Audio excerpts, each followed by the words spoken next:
Okay, Neil, we can see you coming down the ladder now. I'm at the foot of the ladder.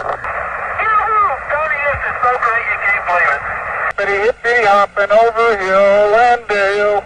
We tell ourselves that the moon is a beacon, a silver jewel of our night sky, majestic, serene, and crowned with the dreams of 1,000 generations. We see it as a triumph, the first step of a young species into the eternal void.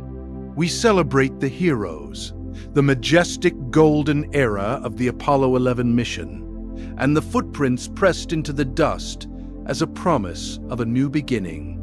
But in the cold, unblinking eyes of the cosmos, beauty is the ultimate trap.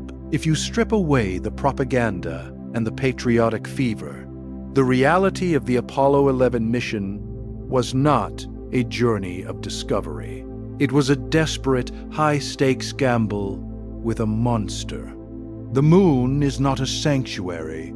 It is a pale, featureless marble, floating in a sea of obsidian. It is a world that is silent, cold, and arguably the most terrifying place in our cosmic neighborhood. We call it our satellite, but ask any astronomer, and they will tell you the truth. The moon is a planetary crime scene that has been frozen in time. Today, we go beyond the history books.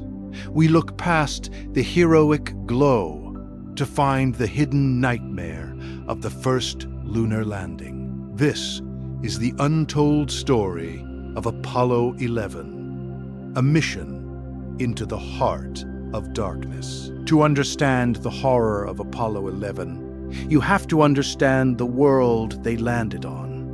We think of the moon as a sister to Earth, born of the same stardust. But the moon is a corpse, a planetary fossil that shows us exactly what happens when a world dies.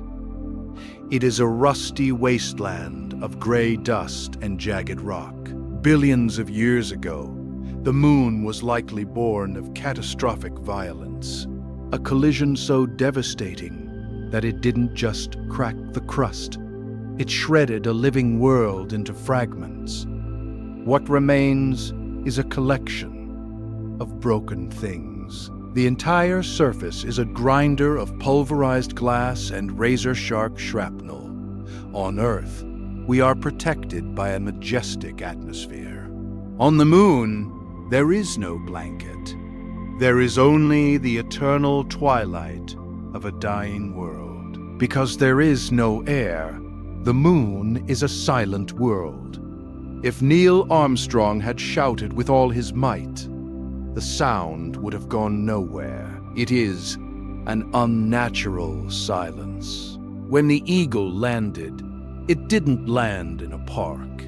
It landed in a frozen wasteland where the sun is a monster and the shadows are made of shadows. Imagine being inside the lunar module, the Eagle. You have just detached from the command ship, Columbia. You are falling toward the surface, and for a moment, the view is majestic. But as you drop lower, the horror begins to reveal itself. You are not landing on ground. You are falling toward a thick, hot soup of pulverized lunar dust. The pressure of the void is already trying to crush the molecules of your suit. The sun isn't a friendly yellow ball anymore. It is a bloodshot eye staring back at you, 3 times larger and 7 times brighter than on Earth. Touchdown. You step out onto the surface, and you realize the moon is a world of violent extremes. Beneath your boots, the ground is baking at 127 degrees Celsius. Lead would almost melt. But the moment you step into the shadow of the lunar module, the temperature doesn't just drop. It collapses. It crashes instantly to minus 173 degrees Celsius. You are standing in a pizza oven. At the same time, every movement is a gamble. The dust, that fine gray soot, is not sand. It is jagged, razor-sharp peaks of silica. It is essentially plastic and static charged, clinging to your suit like a desperate ghost. It is a toxic, freezing, foul-smelling hellscape. If you were to tear your suit for even a second, the low pressure would cause the moisture in your eyes, mouth, and lungs to boil instantly. You wouldn't just suffocate. You would disintegrate from the inside out. Why is the Apollo 11 mission a nightmare we never discuss? Because the moon is a radioactive hellscape. On Earth, we are silent observers, protected by a magnetic field. On the moon, that field is gone. The surface is bombarded by cosmic rays and solar radiation every single second. It is an invisible fire. Armstrong and Aldrin were not explorers. They were prisoners of the radiation. Their thin aluminum walls were the only thing keeping their DNA from beginning to unravel. Every solar flare from the failed star we call our sun was a potential death sentence. If the sun had gotten angry, the entire mission would have been turned into a ghost. Their electronics would have fried, their cameras would have dissolved into static, and they would have become melting monuments on a dead world. They were standing on a bomb of radiation, waiting for the monster to wake up. But the true nightmare of Apollo 11 wasn't on the surface. It was in the orbit. While Armstrong and Aldrin were shouting into the void, Michael Collins was alone in the Columbia. Every time the ship drifted behind the far side of the moon, he was cut off from all human contact. He entered the blue abyss of the lunar shadow. For 48 minutes of every orbit, he was the loneliest guardian of the abyss. He was more isolated than any human being has ever been in the history of our species. He was a shadow in the dark, tugging at the fabric of the cosmos. Imagine that agonizing silence. There was no single artificial whisper in the cosmic noise.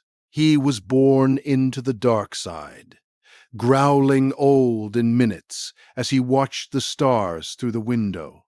Stars that were no longer bringers of life, but distant. Flickering stars lost in a sea of obsidian. He was a silent hunter in a dark, dangerous forest. If the Eagle had failed to launch, if the failed star of their engine had refused to ignite, Collins would have had to leave them there. He would have been the only one to catch them if they fall. But there was only the abyss. He would have had to fly home alone, leaving his friends as metal bodies to be covered by the dust. We often look at the Apollo 11 hardware as a jewel of engineering, but in reality, the machines were Frankenstein monsters. They were built with the technology of a frozen zombie core, compared to what we have today. The lunar module was so thin that a dropped screwdriver could have shredded a living world by puncturing the hull. It was a temporary masterpiece of gravity and violence. When they finally launched to return to orbit, they left the descent stage behind. Today, that machine is still there. It is a mechanical corpse drifting in the dark. It sits there, frozen in time, waiting for humans who might never arrive. Along with it are the cameras, the tools, and the bags of human waste, scattered guts of a mission that had to strip itself bare just to escape the moon's cruel gravity. The moon is a graveyard for robots and for our dreams. We sent our emissaries there, and like the Cassini spacecraft or the Venera probes, we left them to die. Their carcasses are still down there today, melting monuments on a dead world. Why haven't we gone back to stay? Why is the moon still a frozen, silent desert? Perhaps the answer lies in the Fermi paradox. We look at the moon and we see the echo of billions of failed civilizations. We see a world that reached a tipping point and died. The moon is a mirror.